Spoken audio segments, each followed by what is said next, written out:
Do you think there's anything that can be done about the current imbalance in the sexual marketplace? No. Like, are there things? No. Disaster. Yeah, the current marketplace in 2022 is a total, unmitigated disaster.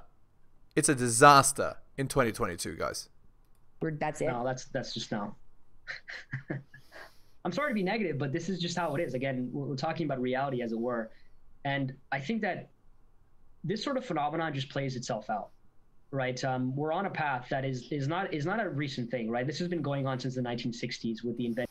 Exactly. With the advent of the birth control pill and the bedroom fund revolution and womanism and the change in laws and all this.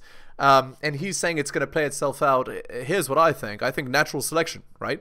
So what's going to happen is people with this belief set are just going to be naturally selected out of the human race because they're going to make bad relationship decisions.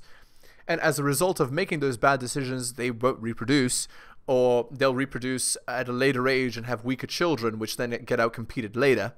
And it leads to that kind of thing. Of the birth control pill, and it's metastasized from that, and it's 50 Indeed. 60 years in the making. And so naturally assuming that there's a solution to this problem is incorrect. It has to play its way out. And I think there is some positive here, or at least a silver lining here, in that if you look at rates of crack cocaine usage in the inner cities in the 1990s, a lot of the reason, or a major reason, why young children didn't do crack cocaine is because they saw the effect that it had on their parents' generation. So I think that successive generations will look at the way the current dating marketplace is structured and say to themselves, well, I don't want that sort of life. Exactly. That's exactly right. The idea is the children will see what an unmitigated disaster it is and walk away from it, right? Which is, again, the marriage rate is like 6 out of 1,000 for millennials, right? There's a reason for that, because they saw their parents' marriages and they want nothing to do with that. Hello and welcome to the Helios blog. My name is Helios, here for another reaction video. If you're new to the channel, liking the content, hit that sub, hit all for notifications. If you'd like to support me, I do have a Patreon with exclusive content, patreon.com/theheliosblog. Just go there and subscribe to the Nebula tier. Again, it's patreon.com/theheliosblog. You could also drop me a donation like Tom M. Shoutouts to him. All right, let's continue. And they may just be able to learn from the example set by their predecessors. I think that makes sense. So do you think there's going to be a resurgence then in more traditional values? Yeah, I would think so, because when you know what I think is going to happen, guys? I actually think we might be going back to arranged marriage, right? Where the parents just decide who the children are going to marry, as opposed to whatever this disaster dating market is. And I think, actually, I mean, I don't have any any research backing this, okay? But my theory is that, or my thinking is that this has happened throughout history. It's cyclical, right? So societies become permissive of bedroom fun, and then the garbage happens, and then it resets, and then we go back to arranged marriage, and then, you know, slowly over time it becomes more and more permissive until it gets back to this cancerous stuff, and then it's just that this birth control pill bedroom fun revolution thing is, you know, a more extreme example of it in the modern time. But it has happened before. That would be my thinking. If any of the Roman Empire literature is to be believed. System, I don't think people are dumb per se. I think that they are underinformed, or they lack knowledge on a specific thing. And if presented with a requisite amount of knowledge, they're able to make the right decision ultimately.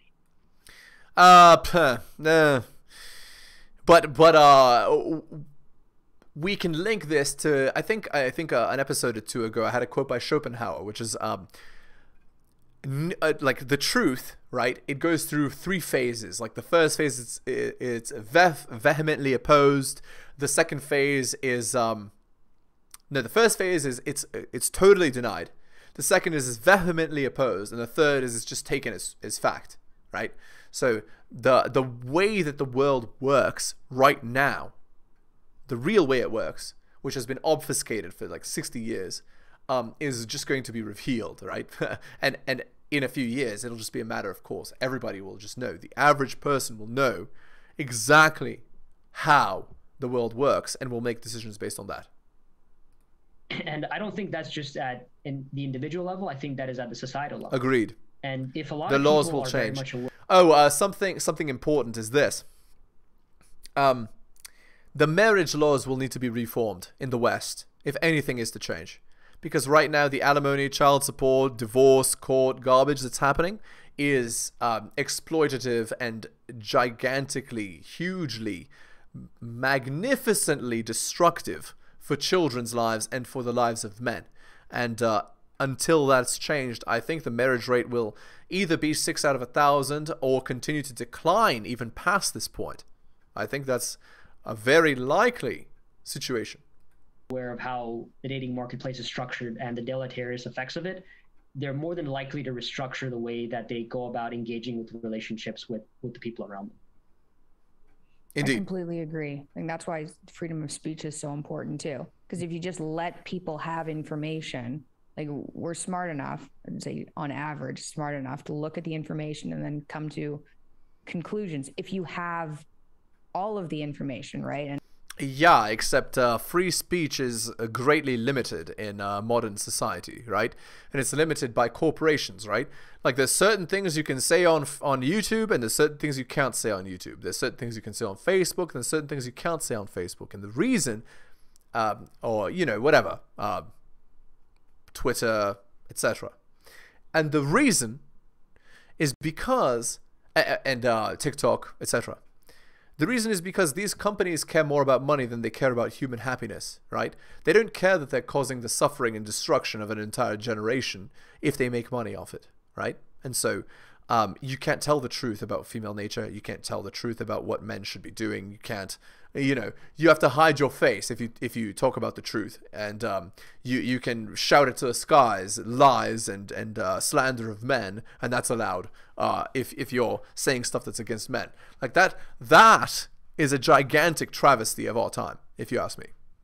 and not just a subset that pushes you in one direction. Right. Yeah. Right. Right. Knowledge is incredibly important, and as you pointed out, it's the freedom to have this knowledge accessible and be able to make decisions based off of that knowledge. Whether or not you make a mistake or make the right decision is irrelevant, as long as you're able to make the decision with the information available is all that matters. That's right. Yeah.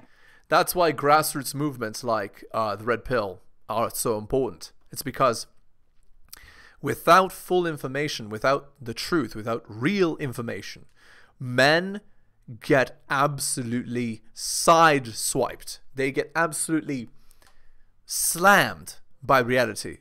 And what happens? They get divorced, they have to pay alimony, they have to pay child support, they have, you know, they're in relationships with women that have children with other men, they get CK'd, etc. All kinds of terrible things happen because these men simply don't know to avoid certain people or certain actions, right?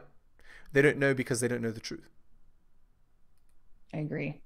Okay, what are your thoughts on OnlyFans? I think it's a fantastic business model. I really do. Because it you know, on one sense, it does capitalize on something which is quite lucrative, and that's emotional connection. A lot of young men out there are not able to get into a relationship for a variety of reasons. Maybe they Right. The reason why the average man is not able to get into a relationship is because the average man is invisible to the average woman. And the reason the average man is invisible to the average woman is because of dating apps, Instagram, Tinder, Snapchat, Bumble, what am I missing? Whatever, TikTok, etc. If you're an attractive man, you're visible. If you're less than attractive, you're invisible. And it follows the Pareto principle. And actually, it's even more extreme than the Pareto principle. It's like 95-5, right? 95% of men are invisible, 5% of men are visible. And so these men, their access to bedroom fun and relationships in general is zero. It's not 5%, it's 0%.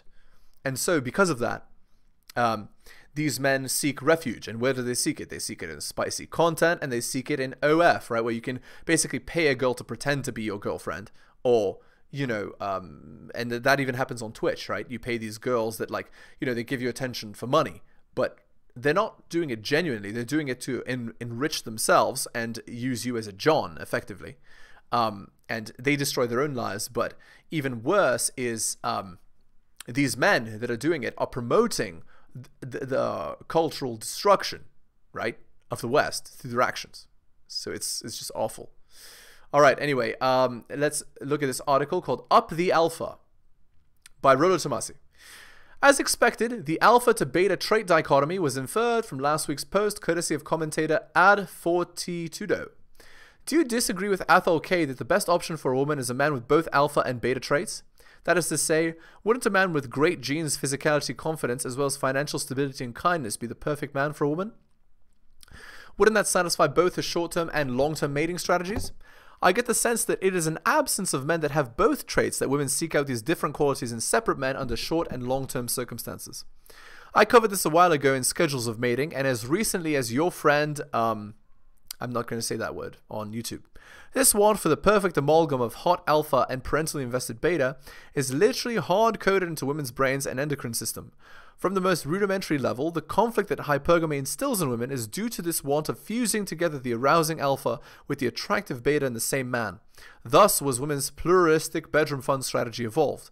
The problem that confounds hypergamy is that the arousing alpha and the attractive beta rarely exist in the same male, and at the same time and at the most opportune time for women to appreciate and capitalize on it. By this I mean that as a women proceed through their SMV peak years, they place higher priorities and higher mating value upon predominantly alpha traits. These are the have bedroom fun with me now party years, and alpha seed far outvalues beta need. As I wrote in Schedules of Mating, on a macro level this translates into a proactive form of C*CKing. Even if it doesn't result in a pregnancy, the latent urgency in a woman's peak is to get the seed first and find the provider later. The fantasy for women, of course, is to tame the savage alpha and convert him into a parentally invested partner by encouraging beta traits in him as he matures and hopefully prospers. Many a thwarted single mommy knows the unfortunate outcome of attempting to fix their bad boy alpha into the good dad father, but this is the emphasis assuming a woman pauses long enough to invest in one particular alpha during her peak years. The base schema is to maintain the hot alpha arousal while developing in him into a more attractive beta provider. As a woman approaches the downturn of her SMV, that hypergamic urgency shifts to favor beta providership traits as the prospect of long-term security alters the priorities of her hypergamy. Now the script changes to one favoring the nice, dependable, and necessarily resourceful man with all the attractive features she needs for a commitment to long-term security. It's not that she doesn't still become aroused by the physicality and charisma of a predominantly alpha male, particularly in her proliferative phase of her menstruation, but she is more aware of the balance between her lessened ability to attract that man and the need to pair bond with a man who can provide for her and her offspring. Women will mitigate this arousal attraction imbalance with their own forms of reading books or self-initialized rationalization about their deeper maturity, but in essence the doubt that hypergamy seeds in them has to be held in check either through self-repression or by dread of loss. The fantasy for women in this instance is the hope that their predominantly beta partner will man up, just get it on his own, and develop more arousing alpha traits as he matures. The base schema here is to maintain the sweet beta provider attraction while developing him into a more arousing alpha as her needs demand. Beta with the side of alpha. The inimitable geisha Kate then helps solidify this analysis of her perfect man. Great point. That is the true manicorn. That is what I mean when I say I'll take a greater beta with fries. Be careful what you pray for, Kate. The women who kvetch about the overtly sensitive men they committed to probably wished for the same. In fact, I'd argue that the majority of married men now looking to Athol K for insight believe they were greater betas with a side of alpha. Kate's in a stage of life when the beta providership male makes far better practical sense to pair off with. Just like Anne giggles her definition of attraction and a good relationship is biased by the personal conditions of a present SMP valuation. She understands this from her age, SMV, and necessity perspective, but this undoubtedly wasn't her perspective when she was in the prime of her SMV years. This is the build a better beta paradox. The overarching point is to create a more acceptable man for a female-defined goal, not to truly empower any man. There is no feminine opposite to this. There is no counter-effort to make women more acceptable to men. In fact, this is actively resisted and cast as a form of slavish subservience. This is the extent of the feminine reality. It's so insaturating that men, with the aid of concerned women, will spend lifetimes seeking ways to better qualify themselves for feminine approval. That's the better beta they hope to create. One who will man up and be the alpha as situations and use would warrant, but beta enough to be subservient to the feminine imperative. They seek a man to be proud of, one whose association reflects a statement of their own quality, yet one they still have implicit control over. Whether the reasonings are moral, entitlement, or honor-bound in nature, the end result is still feminine primacy. The sales pitch is one of manning up to benefit yourself, but the latent purpose is one of better qualifying for normalized feminine acceptance. What they cannot reconcile is the same benefits that are inherent in becoming more alpha are the same traits that threaten his necessary position of subservience as a beta. This is precisely why real game and truly unplugging cannot be sanitized. This social element wants to keep you plugged in. More alpha, more confidence, more awareness is a threat to femcentrism. It's great that all this game stuff has finally got you standing up for yourself, but remember who's got the thing between their legs. Alright, back to this video here. Play too much video games. Maybe they don't really work on themselves. Playing too many video games and not working on yourself. So again, what's the idea? It's man up and marry those S words, those garden tools. Well, like, that's not why men can't get a girl. They can't get a girl because the competition is fierce and they have to be highly attractive. Like when this guy says working on yourself, he's not talking about hitting the gym. He's talking about getting your money up. That doesn't make you more attractive, bro. It makes you more of a beta provider. More of a saver-ho, as it were. But OnlyFans takes advantage of this particular situation, and it allows women specifically to make quite a bit of money. But of course, there are negative aspects of it. Indeed. Right? Again, it does deal in degeneracy in some ways, right? That's right. One is not quite selling their body, but engaging in behavior that is not necessarily conducive to building a healthy society, let's say.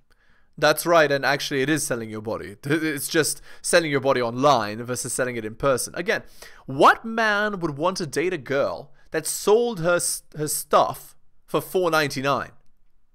Think about it. And not just to one guy, to multiple guys at once. It's very destructive, obviously. So while I don't necessarily blame these women for the hustle, I do think that it does. False. The hustle is inherently masculine. So by hustling, quote unquote, they're actually hurting themselves. It's not a good thing. Represent a wound within society. True. That this sort of industry is very popular. Although, prostitution is the oldest profession, as they say. And while OnlyFans is not prostitution, let's make that clear, it is sort of a derivative. It's awfully close. Yeah. Do you think there's a type of woman that can do that kind of work? Like you said, it's not prostitution, but it's a derivative. Do that kind of work and not have negative consequences later? I'm afraid not. I'm afraid actions have consequences, and the consequences of these actions are very negative. What? What kind of question is that? Just be like, yeah, it was fine. It didn't bug me, and it was something I did when I was younger, maybe, and like. I've had my fun. Now I'm ready to settle down. No. Sure, some idiot might take it, right? But that doesn't mean it's good for the guy. Yeah. Are there people that can handle that? No. Or do you think it leaves a bad imprint, period? It does. I mean, I think in one sense, I don't know. I can't speak on the psychological aspect of it, the emotional aspect of it, because I don't know that literature well enough. I would assume that it does. But I will say that, the internet is forever. And indeed, if an employer is able to look up your internet history and see that you've had an OnlyFans page, maybe they'd be less inclined to give you a job. Right, but more than this. Okay, there's a more important quote-unquote job, as it were. Again, the way this guy is talking, he's saying that a girl focusing on a career, that he's implying that that's the be-all, end-all, right? No, there's a far more important career that a woman loses out on when she chooses to do OnlyFans. And that career is wife. A woman loses the ability to marry a man who has self-respect when she does that, because she clearly doesn't respect herself. Any girl that would sell herself for $4.99 online is not a self-respecting girl. Maybe. This is true. Yeah. That's terrifying. Yeah. The internet is forever. That's terrifying. How would you, this is fun. How would you describe what being a simp is for people who don't know what that means? Okay. That's a good question. So a simp is a transcendent nice guy. He is the type of guy that placates to a woman, that pedestalizes her, and engages in undue praise and gives gifts for the sake of receiving emotional connection and sex. Okay.